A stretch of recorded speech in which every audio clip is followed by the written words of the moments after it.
কত রড শুধু কত ভাই এটা? ওই দেখো মানুষ উল্টি পড়ে গেছে, দেখো 20 রড শুধু।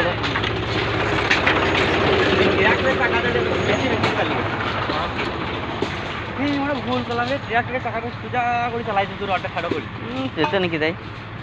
হ্যাঁ একটু কাঠ হয়ে গেল হতো না, রডটা ওইখানে চাপাইছে তো।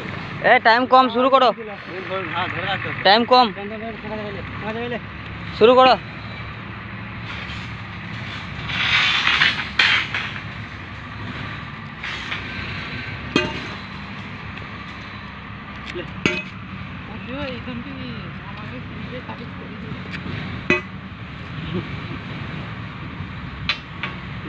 ভাবলাম যে এইখানে করতে লাগবে নাকি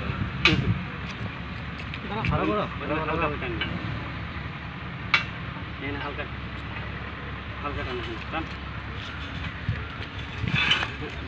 পদম পদম